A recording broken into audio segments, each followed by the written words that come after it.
Voici mes liens d'intérêt. Dans les recommandations concernant la prise en charge des MICI, la maladie de Crohn est considérée comme une entité unique, c'est-à-dire que la stratégie thérapeutique ne diffère pas selon la localisation de la maladie. Quand on s'intéresse au profil génétique des différents types de MICI, eh bien on s'aperçoit que la maladie de Crohn colique et la maladie de Crohn iléale se distinguent l'une de l'autre et que finalement le profil génétique de la maladie de Crohn colique se situe entre la rectocolite hémorragique et la maladie de Crohn iléale.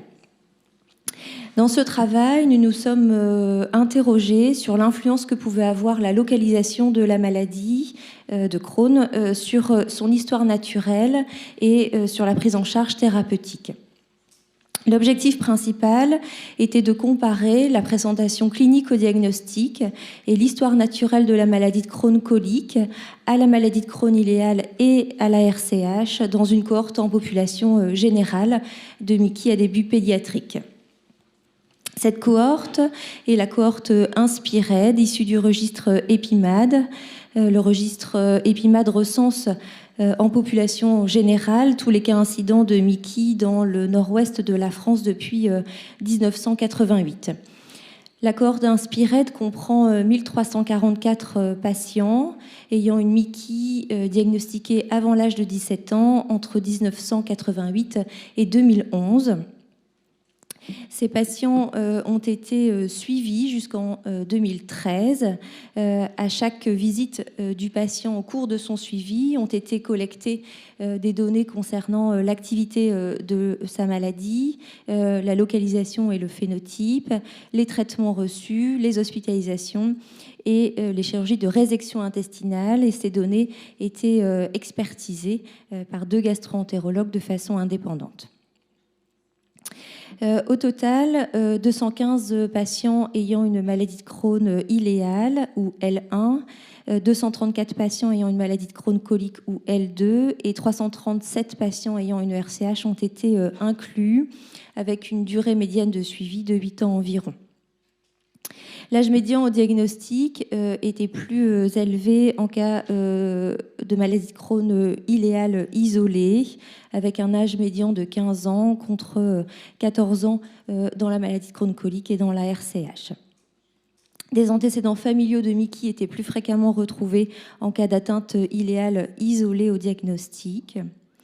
Et le délai diagnostique n'était pas différent entre la maladie de Crohn iléale et la maladie de Crohn colique, avec un délai médian de 3 mois et par contre un délai un peu plus court de 2 mois dans la rectocolite hémorragique.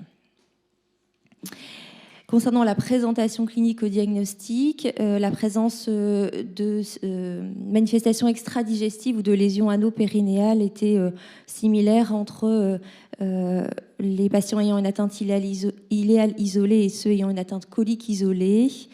Par contre, ces derniers avaient plus fréquemment des diarrhées et des rectorragies.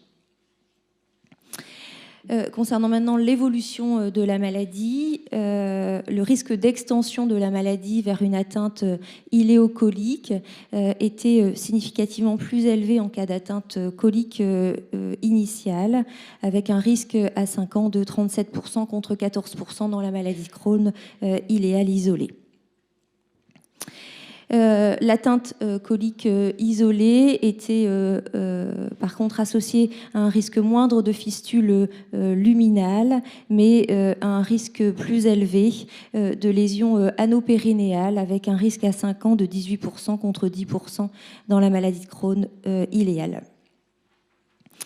Le risque de manifestation extradigestive était également plus important en cas d'atteinte colique isolée, avec un risque de 51% contre 43% dans la maladie de Crohn iléale et 24% dans la RCH.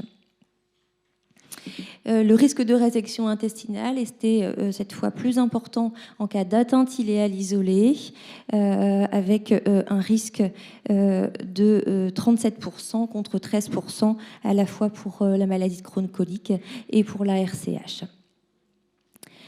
La pression thérapeutique était par contre plus importante dans les maladies de Crohn coliques, avec une incidence cumulée d'exposition aux immunosuppresseurs et aux anti-TNF plus élevés.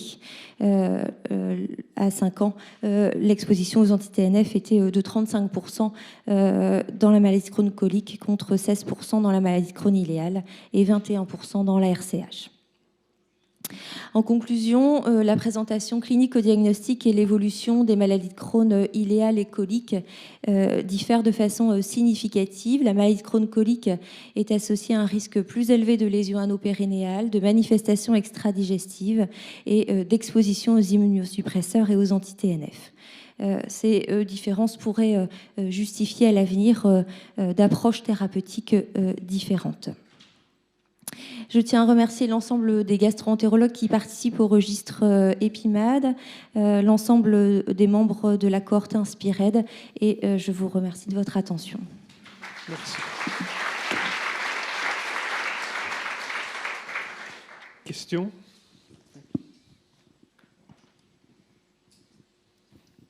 Merci Delphine. Comment se comportent les L3 ?